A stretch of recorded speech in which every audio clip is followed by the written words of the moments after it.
Hello and welcome to PEG RITV. My name is Ernest Faison. I'm so glad that I've come into your household. I've done a lot of shows, but ladies and gentlemen, I'm here to let you know that I'm going to definitely, and I've done over 100 shows. I'm going to put this in the top 3 because I have a man, wait for it, who was in World War II. I'd like for you to please welcome to my show, Mr. Caster Salemi. Thank you so much for being here, sir. It's my pleasure. Yeah, it's my pleasure. I saw you, if you remember, about 4 months ago at the VA.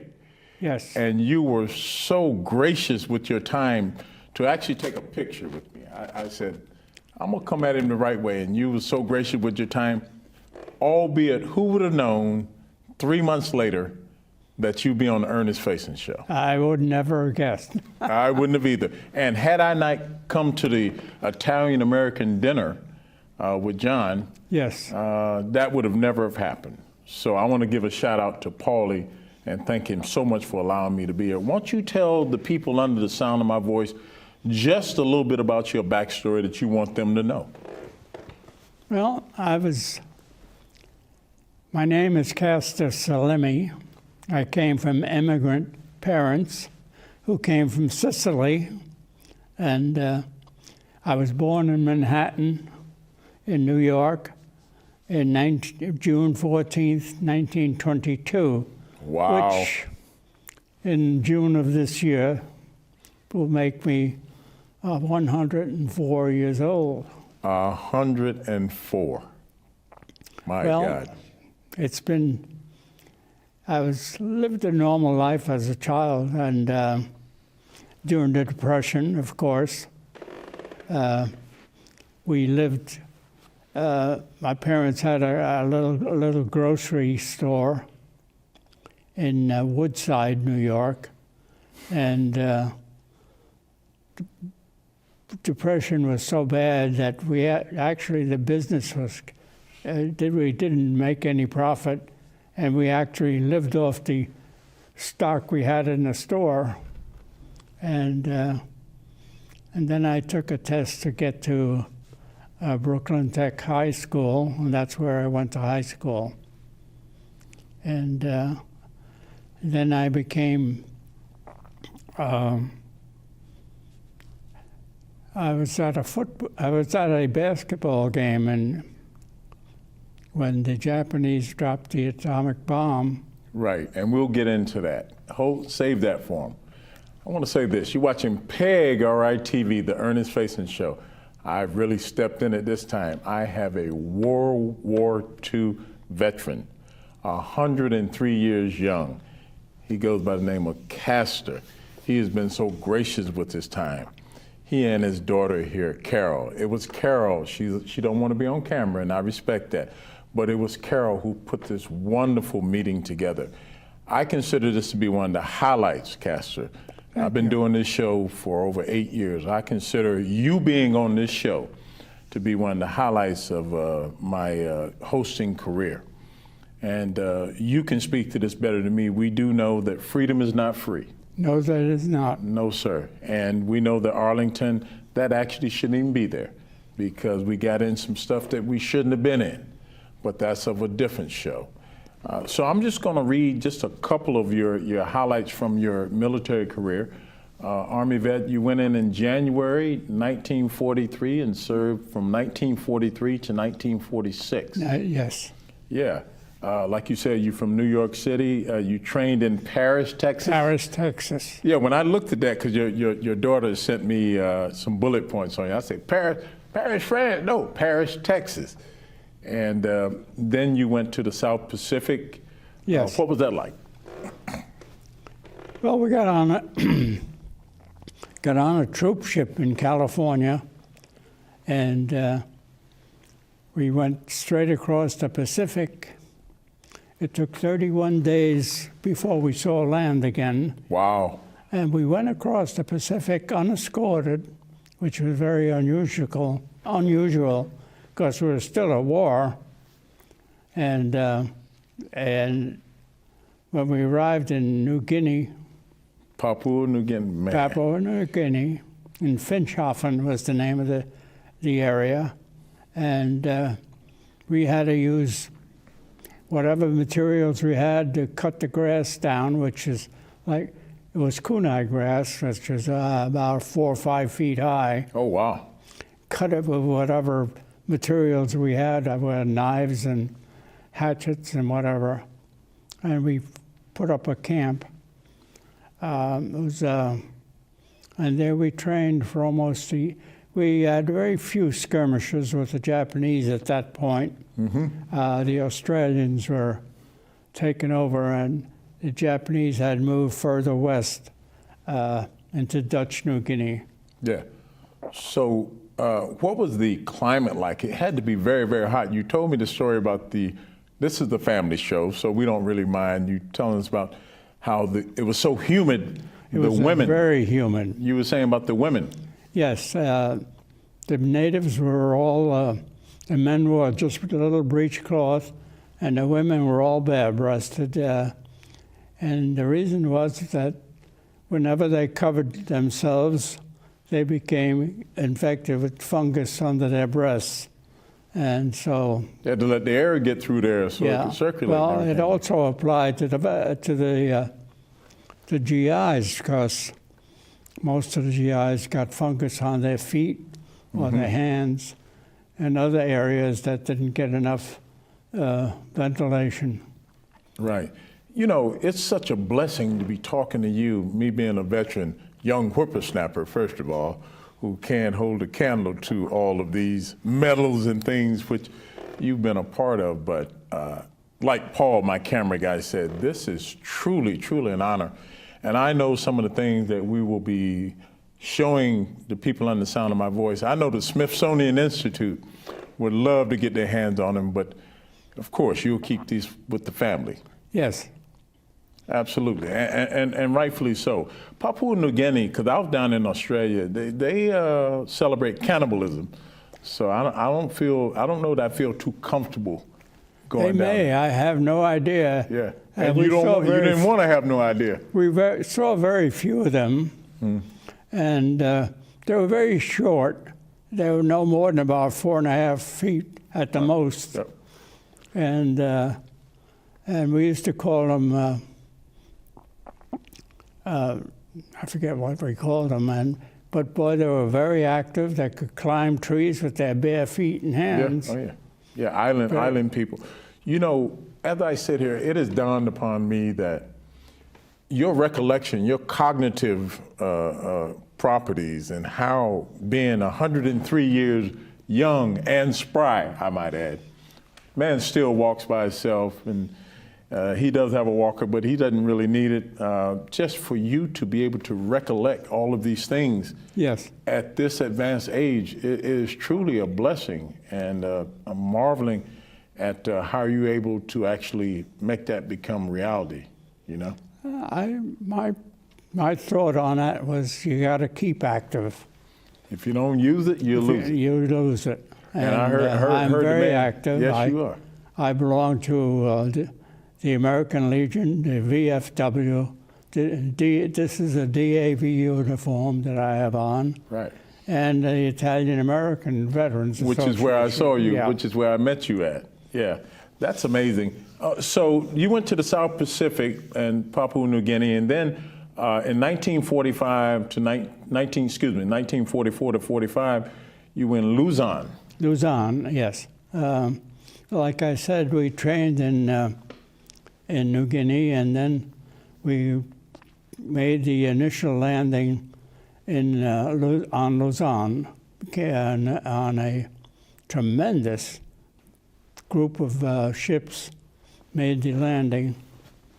And I was, like I say, I was in charge of communications for the firing batteries, and I had all the equipment, telephones and all wire equipment on a truck. And as we come off the landing ramp onto the beach, the truck ran into a hole in the beach and sank. So we had to sit on the beach for 3 days before we got new equipment, and we could move forward. So while in the Philippines, my understanding as I look at my notes, you were in the 25th Division, the 251st Field Artillery? Field Artillery Battalion. Yeah, what was that like? Well, there are 3 batteries, A, B, and C, each with 4 105 howitzer cannons.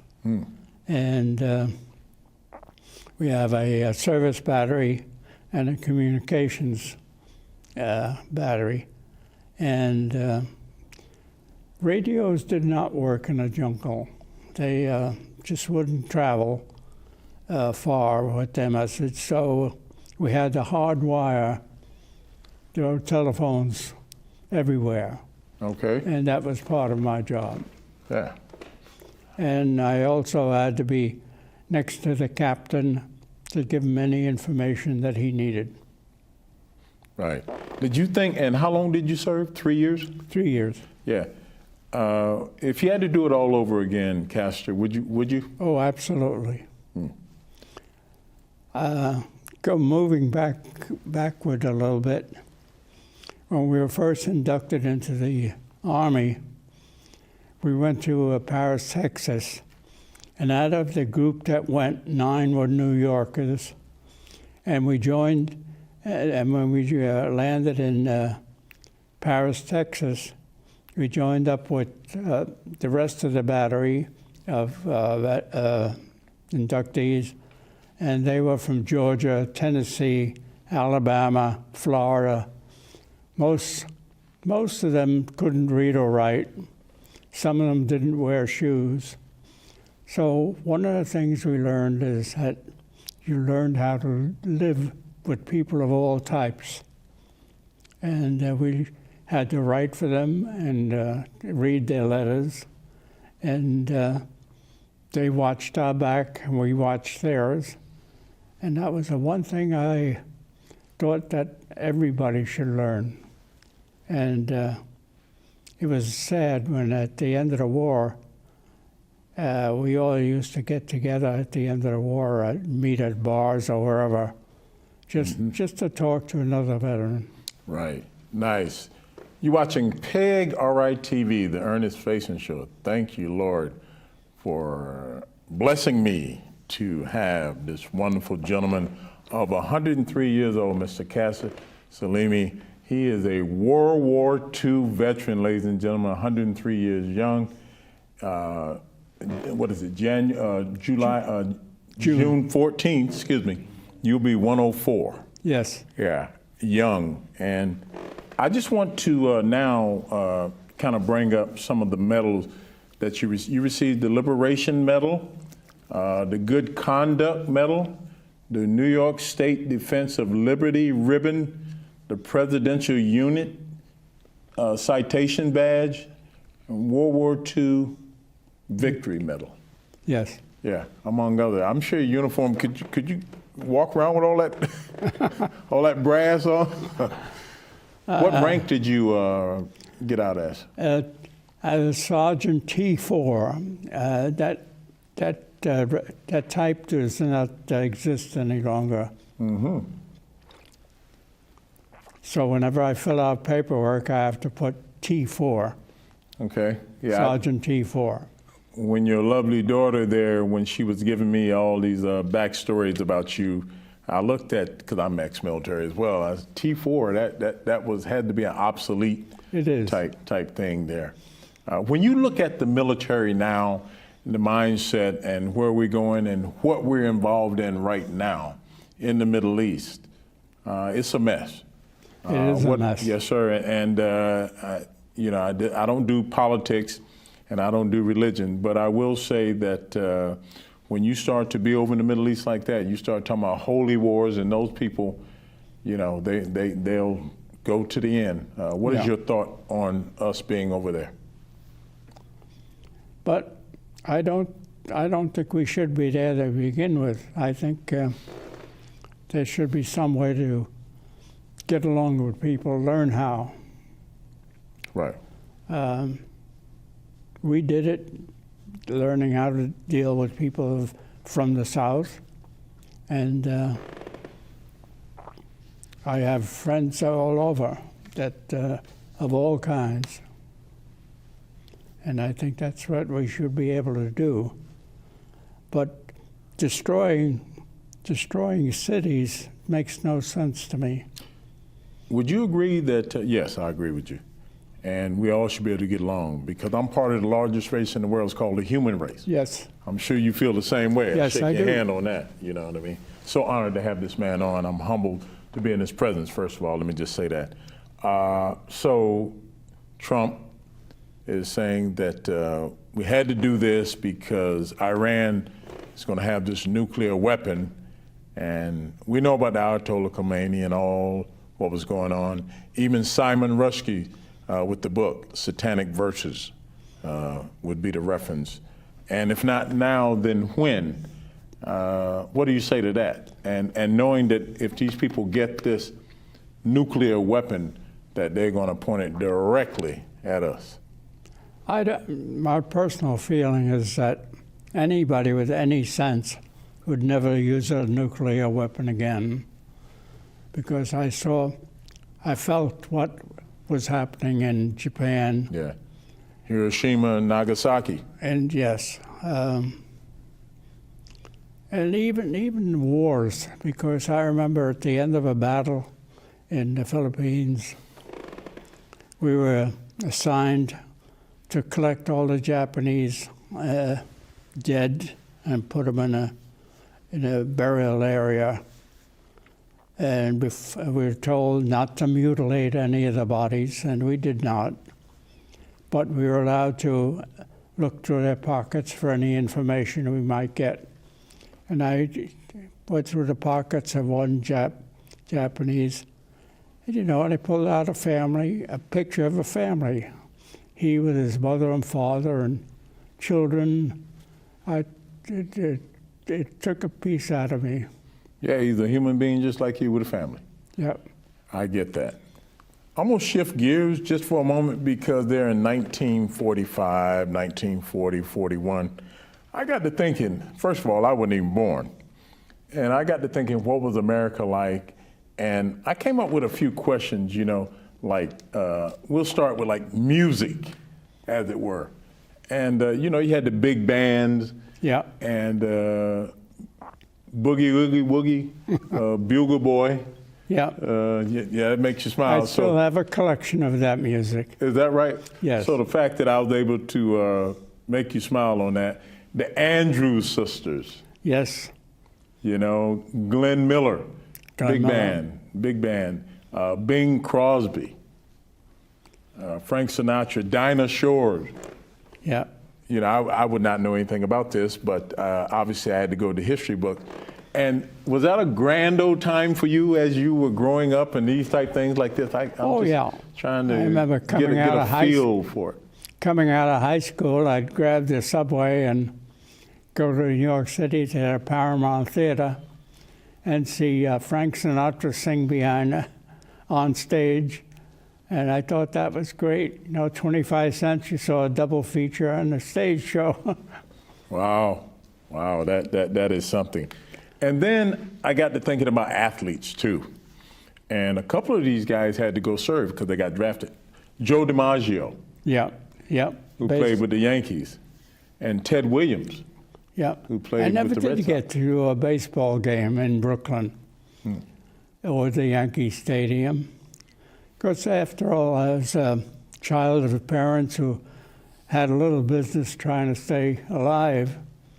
And most of the time I would come back and help in the store, delivering packages or filling out, keeping the place clean, whatever needed to be done. I was trying to paint a picture for the people. First of all, not a lot of people 103 years old walking around who can recollect like yourself. So I'm trying to paint a picture for the people on the sound of my voice. First car I bought was a 1929 Model A Ford. Oh, wow. And I bought it for $12, yeah. $12 for a car? Yeah, and then I sold it for $25. Oh, you doubled your money. Well, it was an open touring sedan, and I kept it during the summer, so I had to sell it because it was useless in the winter. Yeah. Now, were the Studebakers out back then? Yes, they were. Yeah, Studebakers, man. I know a little something. So, yeah, Joe DiMaggio, Ted Williams, and then I look at football, you know, George Halas with the Chicago Bears, and I think the Steelers were around too. And then I look at boxing. Joe Louis. Joe Louis. I remember Didn't he that. fight Max Schmeling back then, the German? I remember listening to it over the radio. Wow. Yeah. This is Of course, amazing. there was no TV at that time. Right, right. That is something, you know. And then, again, trying to paint a picture for the people to understand this period of time. And now you start talking about dances, the jitterbug. I never did get to learn the jitterbug. How about the Lindy Hop? No, I could just do a regular dance step, and that was great. And then they had the quicker music, the jive, and I just jotted some stuff down. And the square dance. Yeah. Square dancing. Yeah, I know a little bit about the square dancing. So, again, it is such a pleasure to have you here. And again, your recollection is amazing. I don't know that there are 5 people on the face of the earth who have experienced the things that you've experienced, who can recollect all these things. And you're blessing us with all the wealth, a plethora of knowledge, as it were. You're watching PEG RITV, the Ernest Faison Show. Watching PEG RITV, the Ernest Faison Show. I have a 103-year-old World War II veteran, Mr. Cassius Salemi. Yeah. And he has been so nice and so generous with his time to just paint a picture of what it was like. And he's still very spry. I think I need to get some of what you're eating or breathe some of the air of what you're doing. Do you have a fitness regimen or anything that you do to keep yourself? Oh, yes. I go to yoga once a week. Oh, wow. I also have every about once or twice a month I go to physical therapy. Right. That is amazing. So you came bearing gifts, and wait for it. I have in my, and it's not loaded, ladies and gentlemen, I have in my possession. You wanna set the stage for this? Well, it's an M1 carbine. It weighs less than 5 pounds. I never got to fire it during the World War II. People say to me, "How come you never fired it?" I said, "Well, we had 105 howitzers. We didn't need it." Yeah, you didn't need it. We didn't need it Why small. go JV when you can go varsity? Go big or go home, right, Carol? Yeah. Carol's over here cracking up. Ladies and gentlemen, look at this. How many people in the world get the opportunity to hold in their hand a World War II weapon? It is the M1 carbine. Yes, 30 caliber. 30 caliber. Yes. That's what I was going to say. Yeah. And oh, by the way, here's the ammunition pouch, which has nothing loaded. No, in it. the government took away our rifles and all our equipment, and they offered their rifles for sale for $12 at the end of the war, but it came without a bolt. And so when I got it, I turned it over to my friend who was a gunsmith, and he located the proper bolt that belongs in it. And, Well kept, too. yeah, I don't think that rifle has ever been fired. I don't believe so. You're watching PEG RITV, the Ernest Faison Show, here with 103-year-old World War II veteran. That is Mr. Cassius Salemi. I am holding in my possession his weapon, the M1 carbine 30 cal. That, by the way, that rifle was made by IBM. I was just going to say, IBM, can you believe it? It is actually something that you will never hold in your hands. I'm so honored. You know, time is winding away, but I do feel like I want to have this man back on my show. Would you agree to do another interview with me? Surely. Yes, yes, yes. I want to shake your hand. Ladies and My gentlemen, pleasure. yes. You have been watching PEG RITV, the Ernest Faison Show. Do want to let you know that freedom is not free. This man has been so gracious with his time. Paul, how we doing on time? 3 minutes. Oh, okay. So we still have a minute or two. I'm going to give you about 30 seconds to look in that camera. Holly, we're going to go to camera 3. Just tell the people what's on your mind. What's on my mind? It's been a pleasure to be here and talk about my experiences. I like to get everybody to know about what was happening during World War II, because I go to various, I used to be able to go to various schools, but they don't allow that any longer. Right. And talk about it, and found out that a lot of people didn't know much about World War II. Right. Thank you so much for sharing that, Paul. You know, Castor, you know, this weapon here, it's very light too. Yes. What do you plan on doing? Passing it on to the family? I'll pass it on to the family, and they'll probably do something with it, I suppose. Yeah. Well, I'm sure Carol, who's the sergeant at arms, she's got it all nailed down. I want to give that woman a shout out, because if I don't go to the Italian-American luncheon there and sell myself and show her my YouTube channel and do my best sales pitch, we're not here. So Carol, we're going to give you a shout out. Carol's over there. She's manning the fort. She's making sure she's fact-checking everything. She's my caregiver. Yeah, she is. And she does a really good job. Yes. It's been fun, but we've got to run. I'd like to thank this 103-year-old World War II veteran, Mr. Castor Salemi, for being so generous with his time. My name is Ernest Faison. Freedom is not free, and I approve this message.